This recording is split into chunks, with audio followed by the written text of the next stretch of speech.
चलिए, तो फाइनली शिक्षक भर्ती के इंतजार सभी को था। वैकेंसी आ चुका है। आज हम लोग इसी के बारे में बात करने वाले हैं।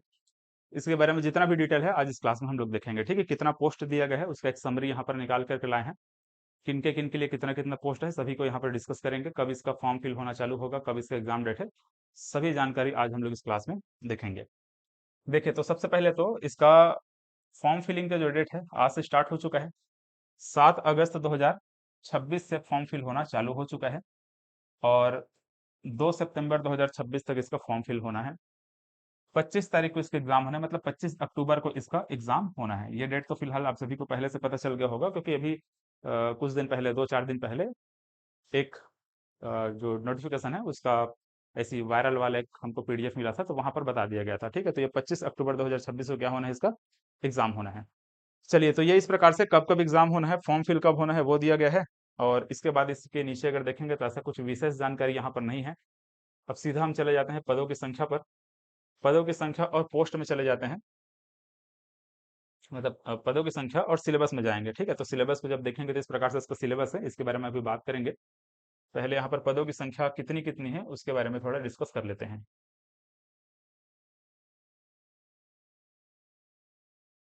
योग्यता भी देखेंगे, क्या क्या योग्यता इसमें मांगा गया है उसके बारे में बात करेंगे। तो देखो, यहाँ पर ये पदों की संख्या को इस तरीके से पूरा देखना चाहें तो बहुत डिटेल में आप देख सकते हैं किसके किसके लिए कितना कितना है, यहाँ पर दिया गया है।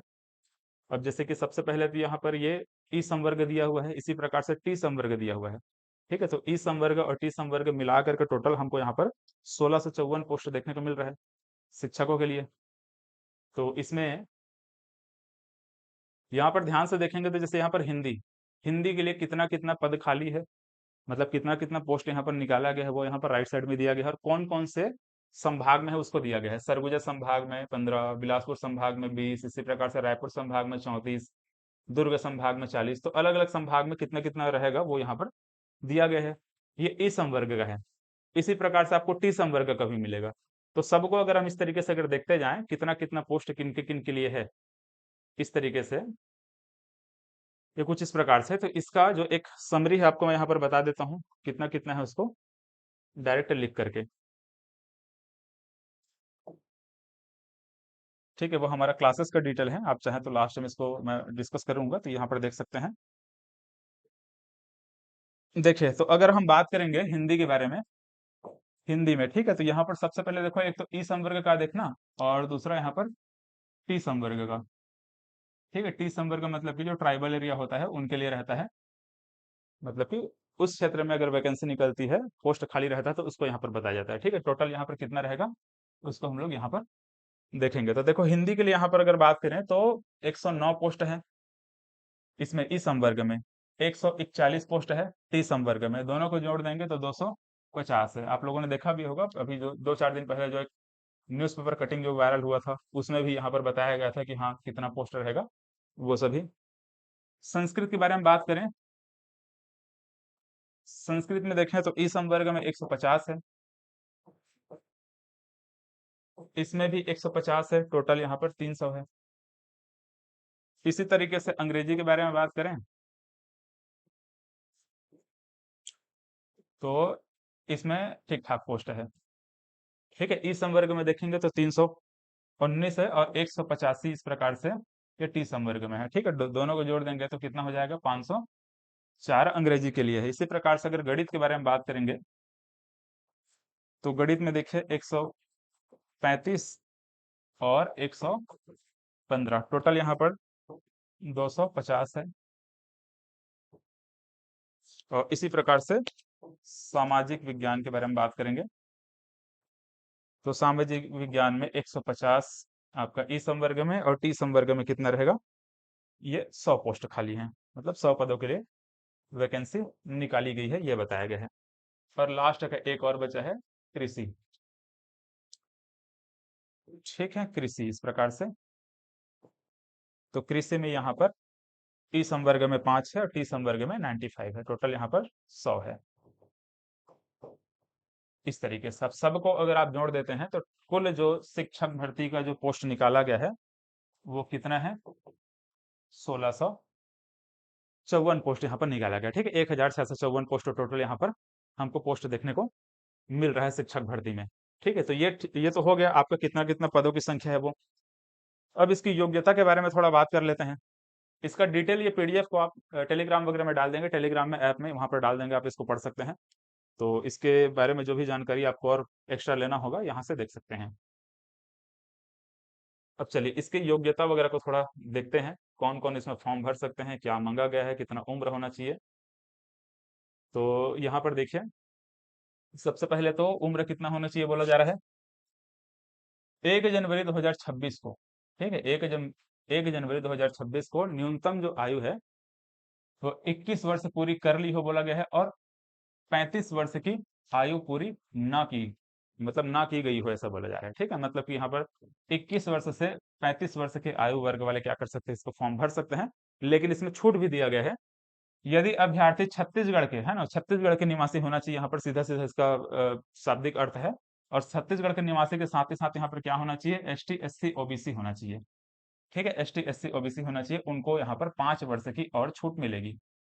ठीक है, टोटल 40 वर्ष तक के जो भी आयु वर्ग वाले हैं वो सब फॉर्म भर सकते हैं। ठीक है, तो इस तरीके से ये हो गया आपका उम्र सीमा। अब यहाँ पर और कुछ कुछ चीजें बताई गई हैं, जिसको आप लोग ध्यान से पढ़ते जाएंगे ना तो बहुत सारा छूट और दिया यहाँ पर दिया जाता है, तो इसको आप लोग आराम से पढ़ते रहिएगा। ठीक है, बाकी हम लोग और कुछ काम की चीजें हैं उसको यहाँ पर देख लेते हैं।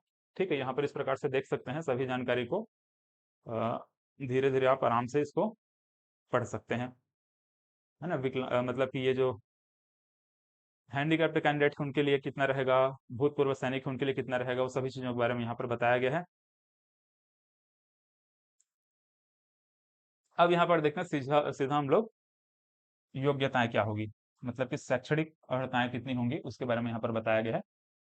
तो देखो सबसे पहले तो यहाँ पर क्या बोला गया है, पहला पॉइंट में देखेंगे तो स्नातक, स्नातक के साथ ही साथ क्या होना चाहिए, प्रारंभिक शिक्षा शास्त्र, चाहे उसे किसी भी नाम से जाना जाता हो, इसका मतलब है डीएलएड।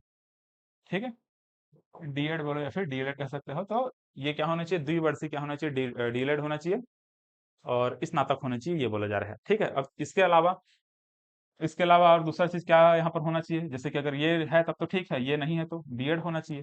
ठीक है, ये नहीं है तो क्या होना चाहिए, बीएड होना चाहिए। तो बीएड या फिर डीएड कोई एक होना चाहिए आपके पास, ये बोला गया है। इसमें भी यहाँ पर क्या बता दिया गया है कि 50% अंक के साथ स्नातक एवं शिक्षा, मतलब कि ये बीएड। और बीएड में यहाँ पर क्या बोला गया है, बीएड में 1 वर्षीय स्नातक, मतलब अभी जो न्यू एजुकेशन पॉलिसी के अंतर्गत जो आपका 1 वर्षीय जो बीएड बोला गया है ना, उसी के बारे में यहाँ पर बात किया जा रहा है। तो सिंपल सी बात है, आपको ज्यादा कुछ ऐसा यहाँ पर मैं नहीं बताना चाहूंगा। यहाँ पर देखेंगे तो सीधा हम कह सकते हैं कि स्नातक होना चाहिए, ग्रेजुएशन होना चाहिए, बीएड या फिर डीएड आपके पास होना चाहिए। ठीक है, ये इसकी योग्यता है। अब जिस भी सब्जेक्ट में आप फॉर्म भरना चाहते हैं उसका आपके पास बीएड डीएड या फिर जो स्नातक है, ग्रेजुएशन वगैरह है, वो आपके पास होना चाहिए। अब देखिए कुछ कुछ और डिटेल यहाँ पर दिया गया है, उसी उसी चीज को यहाँ पर अलग अलग तरीके से बताया गया है, उसको आप ध्यान से यहाँ पर पढ़ सकते हैं।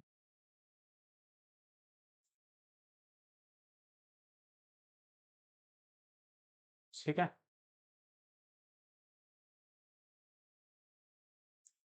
अब यहाँ पर विषय समूह बताया गया है ना, तो विषय समूह के बारे में बात किया गया है, कौन कौन से विषय समूह के लिए क्या क्या यहाँ पर होना चाहिए, यहाँ पर दिया गया है।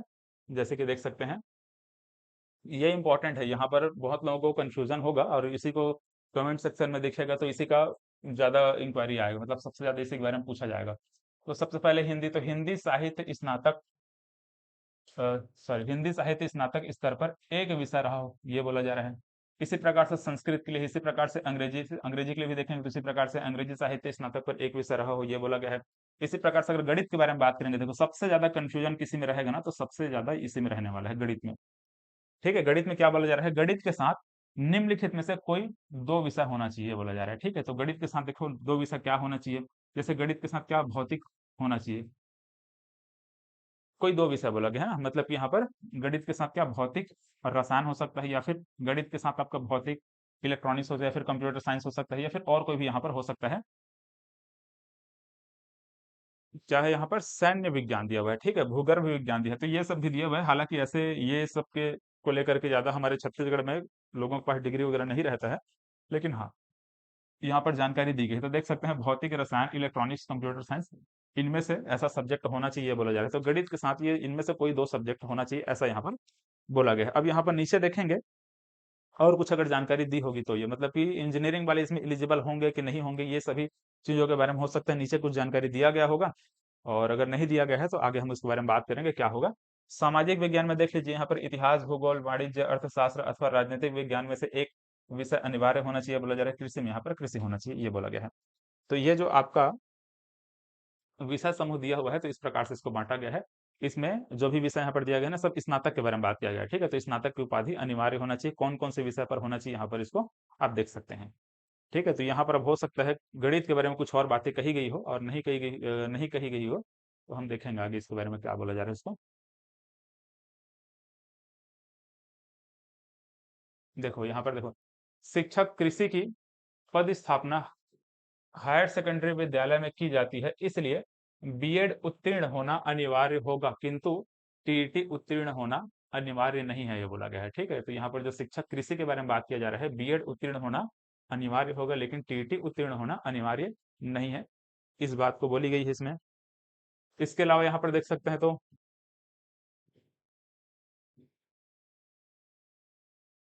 चलिए, अब इधर की जो भी जानकारी मेरे ख्याल से उतना इंपॉर्टेंट नहीं है, तो कुछ अगर इंपॉर्टेंट होगा तो डिस्कस करेंगे, बाकी यहाँ पर कोई विशेष जानकारी नहीं है, जो भी नियम और शर्त रहता है वो सब यहाँ पर दिया हुआ है।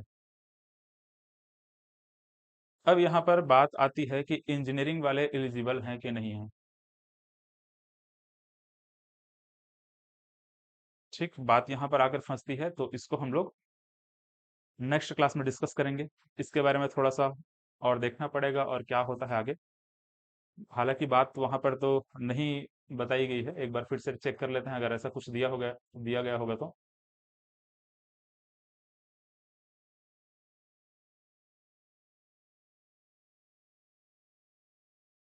नहीं, चलो ठीक है, फिलहाल तो आज यहीं तक इसको देखते हैं, और इससे संबंधित और कुछ जानकारी है तो वो ये है कि सिलेबस क्या रहेगा। देखिए, जैसे यहाँ पर गणित का जो सब्जेक्ट है, मतलब गणित शिक्षक के लिए जो सिलेबस उसको यहाँ पर मैं रखा हूँ, इसी प्रकार से आपका अन्य जो भी विषय है उनके लिए भी इसी तरीके से होने वाला है। तो यहाँ पर देख पाएंगे तो देखो, हाँ, क्या, नहीं ठीक है, इसी का हल्का फुल्का डिस्कस कर दे रहा हूँ थोड़ा सा। देखिए, तो यहाँ पर गणित के जो 50 नंबर के यहाँ रहेगा, यहाँ पर काउंट करके देखेंगे तो ये जहां तक 50 नंबर का होना चाहिए, है ना, ये 10, 20, 30, 40, 1 मिनट, ठीक। तो ये 50 नंबर का यहाँ पर आपका जो भी गणित सब्जेक्ट है उसको दिया गया है, और यहाँ पर 15 नंबर का आपका क्या रहेगा, बाल विकास एवं शिक्षा शास्त्र रहेगा, और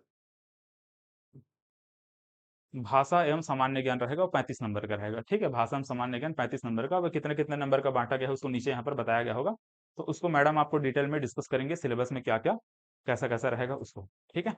नेक्स्ट क्लास में हम लोग मिलते हैं जो भी वीडियो होगा उसके साथ। धन्यवाद।